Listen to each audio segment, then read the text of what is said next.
को इंसाफ के कटहरे में लाया जाएगा।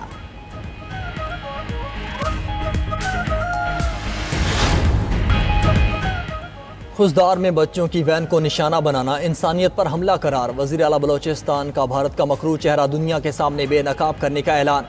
सरफराज बुगटी ने कहा, ये किसी हकूक की जंग नहीं, हमलावर इंडियन प्रॉक्सीज हैं।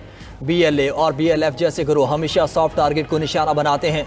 भारत दहशत गर्दों को पैसा और ट्रेनिंग फराहम करता है। अब फैसला करना होगा। ऐसे बुज़दिलाना हमले पर खामोश तमाशाई का किरदार अदा नहीं कर सकते। रियासत अब हार्ट स्टेट बनेगी। मासूम बच्चों के खून का बदला ज़रूर लिया जाएगा। वादा है बलोचिस्तान काम लौटेगा। सरफराज बुगटी मजीद बोले कि अफगान अबूरी हुकूमत ने दोहा में वादा किया था कि उनकी सरजमीन किसी के खिलाफ इस्तेमाल नहीं होगी। अपने वादे की पासदारी करे। अफगानिस्तान में दहशत गर्दों के ट्रेनिंग कैंप्स ख़त्म करे।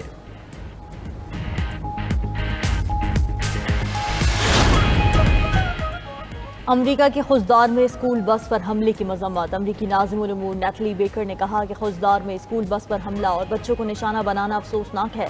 दहशतगर्दी के खिलाफ पाकिस्तान के साथ खड़े हैं। अपने प्यारों को खोने वाले अफराद के गम में बराबर के शरीक हैं। नेटली बेकर की बस हमले में जख्मी होने वालों की जल्द सेहतयाबी की भी दुआ।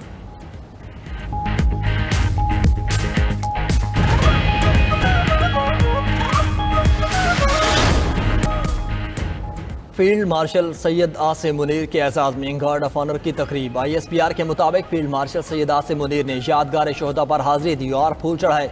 फील्ड मार्शल ने शोहदा को खिराज अकीदत पेश किया। General Syed Asim Munir field marshal का एजाज़ मिलने पर अल्लाह के शुक्रगुजार कहा। यह एजाज़ पूरी कौम अफवाज पाकिस्तान ख़ास तौर पर सिविल और मिलिट्री शोहदा और गाजियों के नाम करता हूँ। सदर पाकिस्तान, वज़ीर आज़म और काबीना के एतमाद का शुक्रगुजार हूँ। ये एजाज़ कौम की अमानत है जिसे निभाने के लिए लाखों आसिम भी कुर्बान। ये इनफरादी नहीं बल्कि अफवाज पाकिस्तान और पूरी कौम के लिए एजाज़ है। गुज़श्ता रोज़ वफाकी काबीना ने जंगी मैदान में कामयाब मुल्क की दिफा पर जनरल सैयद आसिम मुनीर को फील्ड मार्शल बनाने की मंजूरी दी थी। Air chief marshal Zaheer Ahmed Babar Siddiqui की मुद्दत मुलाजमत पूरी होने पर उनकी खिदमात को जारी रखने का भी मुतफ़िक़ का फैसला।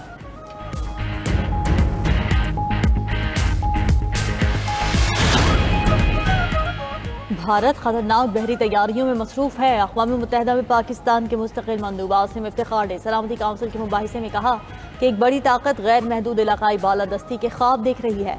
भारत बहरी तौसीअ पसंदी और अहम आबी रास्तों पर गलबा हासिल करने की कोशिश कर रहा है। साथ ही पड़ोसी ममालिक को इलाक़ाई बहरी सलामती के ढांचों बिलखुसूस इंडियन ओशन रिम एसोसिएशन से खारिज किया जा रहा है। भारत दरियाओं को हथियाने और उन्हें बतौर हथियार इस्तेमाल करने की रविश भी अपनाए हुए है, जो मुआहिदों की खुली खिलाफ वर्जी है।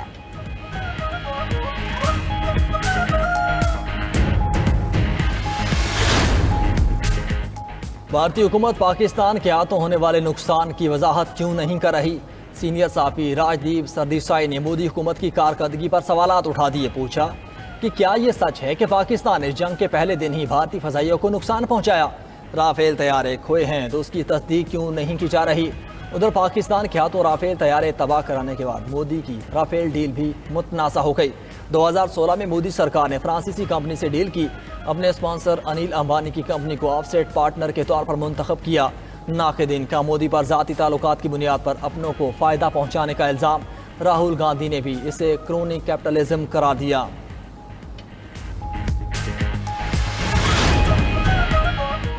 झूठ का प्रचार करने वाले भारतीय मीडिया की एक बार फिर जगहसाई। सहाफ़ी अर्नब गोस्वामी के खिलाफ झूठी खबरें फैलाने के इल्जाम में मुकदमा दर्ज। मुकदमा इंडियन यूथ कांग्रेस ने दर्ज कराया। मतन में कहा गया है कि गोस्वामी ने दानिस्ता तौर पर झूठी मालूमात फैलाई। झूठ के दाई भारतीय सहाफ़ी अर्नब गोस्वामी को एक और हजीमत का सामना।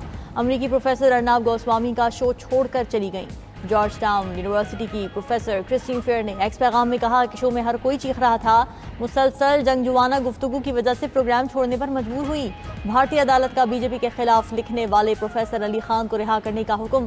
प्रोफेसर की गिरफ्तारी के खिलाफ भारतीय मीडिया पर सवालात उठने लगे।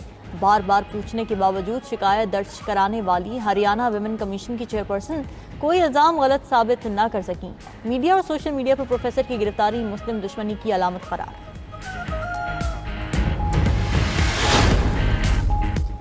पाकिस्तान ने भारतीय परवाजों के लिए फ़ज़ाई हुदूद मज़ीद 1 माह बंद रखने का फैसला कर लिया। नोटम कल जारी किए जाने का इम्कान। पाकिस्तान की फ़ज़ाई हुदूद की बंदिश से भारतीय एयरलाइंस को अब तक 8 अरब रुपए का नुकसान हो चुका।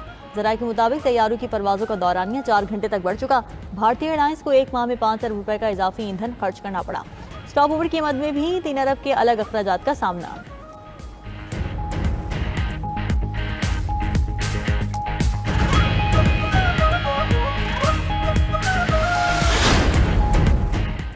शुमाली वजीरिस्तान के इलाके मीर अली में 19 मई का अलमनाक वाक़या। ISPR ने मीर अली में सिविलियन आबादी के नुकसान की बातें गुमराह कुन और बेबुनियाद करार दे दी। ISPR के मुताबिक अफसोसनाक वाक़े में बदकिस्मती से कुछ शहरी जानों का ज़िया हुआ। वाक़े के बाद मखसूस अनासिर जानबूझकर पाकिस्तान की सिक्योरिटी फोर्सेस पर गलत इल्ज़ाम लगा रहे हैं। ये दावे किसी भी हकीकत से आरी और एक मुनज़्ज़म झूठ पर मुबनी मुहिम का हिस्सा हैं।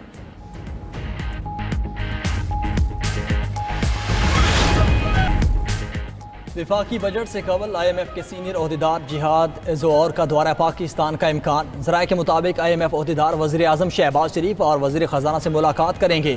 ज़राए के मुताबिक IMF की जानिब से मुआहदे के तहत बजट अहदाफ को मुकर्रर करने पर जोर। पाकिस्तान से मुआहदे की शराइत के मुताबिक पार्लियामेंट से बजट मंजूर कराने का मुतालबा। दूसरी जानिब डिजिटल असासों को रेगुलेट करने का जामिया मनसूबा शुरू। एलामिया के मुताबिक पाकिस्तान डिजिटल असासाजात अथॉरिटी PPDA के क़याम की मंजूरी दे दी गई, जिसका मकसद FATF के मुताबिक मुआशी शमूलियत और डिजिटल असासों को ज़िम्मेदारी से अपनाना है।